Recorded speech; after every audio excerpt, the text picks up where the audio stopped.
पुसद नगर परिषद हद्दीतील असलेले प्रभाग क्रमांक 9 आणि 10 मधला हा प्रभाग म्हणजे सहारा पार्क. आश्चर्य वाटलं असेल मी असा शब्द वापरला तुम्हाला, परंतु या प्रभागामधले काही रहिवासी यांचं मतदान चक्क 10 मध्ये आहे. म्हणजेच तेवढे हेही हकदार आहे 10 मधल्या नगरसेवक यांच्याशी भांडण्यासाठी. बरं, मी असाही शब्द प्रयोग का केला हे तुम्हाला प्रश्नच पडला असेल. एकदा संपूर्ण परिसर बघून घ्या. हा संपूर्ण परिसर फक्त अर्धा तास पडलेला पाऊस यामुळे निर्माण झालेली ही परिस्थिती आहे. काहीच वेळापूर्वी टोंगळ्या एवढं पाणी या ठिकाणी साचलं होतं आणि आताही टोंगळ्याच्या खालोखाल पाणी या ठिकाणी साचलेलंच आहे.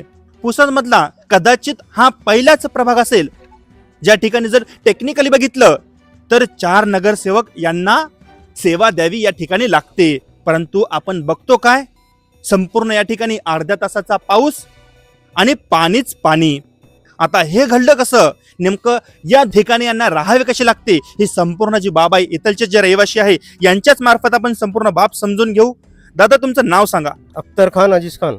आता तुमच्याच मार्फत सांगा, तुम्ही कोणत्या प्रभागात राहता, या प्रभागामध्ये किती नगरसेवकांचं काम असायला पाहिजे आणि या प्रभागाचं नाव काय? आम्ही ह्या प्रभागात 9 आणि 10 मध्ये प्रभागमध्ये राहतो आणि इथे आमच्या इथे 4 नगरसेवक आहेत. 4 नगरसेवकापैकी एकाही नगरसेवकाने इथे येऊन आम्हाला पाहिलेलं नाहीये आणि त्यांना फोन केला तर ते येतो म्हणून राहिले, उद्या पाठवतो म्हणून राहिले, काही आमचं काम करून नाही राहिले. दादा, तुमच्या नगरसेवकांचं नाव आम्हाला समजू शकते का? फिरोज पठाण, डॉक्टर नदीम आणि नीरज पवार आणि बोरकर मॅडम, हे 4 नगरसेवक आहेत आमचे. आणि आम्ही ह्या 4 नगरसेवकाच्या हद्दीत येतो, पण हे एकही आम्हाला सहकार्य करून नाही राहिले.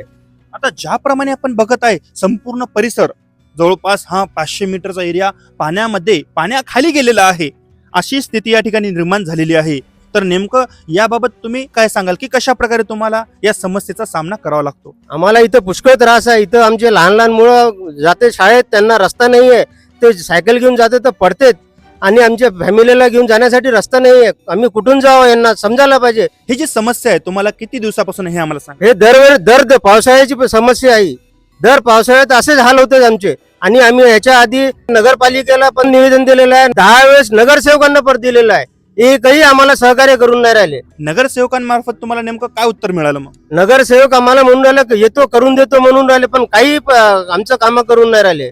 मग तुमची आता हा व्हिडिओ वरिष्ठ स्तरावर शासन दरबारी जाणार आहे. तुमची मग शासन दरबारी काय मागणी राहील? आमचं जे हे आहे, आमची परिस्थिती जे आहे याला तुम्ही लवकरात लवकर हाताळा आणि आमचा प्रॉब्लेम सॉल्व्ह करून द्या, हे आमची इच्छा आहे. आता ज्याप्रमाणे आपण बघत आहे इथलचे जे नागरिक आहेत त्यांच्या शब्दामध्ये असलेला जे संतप्तपणा आहे ते तुम्ही ऐकून घेतलेला आहे. हे 1-2 दिवसाचं नाही तर चक्क वर्षानुवर्षांचा जे त्रास आहे असं इथलच्या नागरिकांचं म्हणणं आहे. आणि इथं जमलेले जे संपूर्ण नागरिक आहे, रहिवासी आहे, प्रत्येकाची एकच भावना आहे की आम्हाला या पाण्यामधून जे अर्ध्या तासामध्ये जमा झालेलं आहे त्यामधून आम्हाला मुक्त करा. बरं, तुझं नाव सांग. अरशान खान, गुलाब खान. वय किती आहे तुझं? 13. नेमकं झालं का आता? हे काऊन भरलं तू? आता इकडून जात होतो तो पडलो. कुठं लागलं का तुला काही? नाही लागले ना. परंतु समजा सर्व टी शर्ट वगैरे भरली तुझी. हो. बरं, एक सांगा मला, आता तू रोज शाळेत जात असशील हो. बरोबर आहे? नेमका या पाण्याचा त्रास कसा होतो तुला? इथं जाताना पूर्ण कपडे भिजून जाते, बॅग गिग सगळं. जे एक शाळकरी विद्यार्थी आहे त्याला होत असलेला त्रास आणि तो बोलत असलेली कळकळ हे त्याच्या शब्दातून आपणास दिसत आहे. आणि ॲक्च्युअल इथे हे फक्त एक मुलगा नाही जे त्याची स्थिती अशा प्रकारची झालेली आहे. इथे अशा पाण्याच्या स्थितीमध्ये शेकडो व्यक्ती पडतात, भिजतात आणि त्यांना अत्यावश्यक कामाकरिता मुकावे लागते. मग यास जबाबदार कोण? एका आशेने आपण नगरसेवक यांना आपल्या प्रभागातून ताकदीने निवडून देतो जेणेकरून आपल्या प्रभागाचे काम व्हायला पाहिजे. परंतु तेच दुसरीकडे जे इथलचे रहिवासी आहे, जे दादा आहेत, त्यांच्याशी बोलताना त्यांनीच सांगितलं की उत्तर मिळते परंतु उडवाउडवीचे. आणि इथलच्या रहिवाशांना आजही अशा चिखलमय आणि टोंगळाभर असलेल्या पाण्यामध्ये राहावे लागत आहे, जीवन जगावे लागत आहे. आता यास जबाबदार कोण?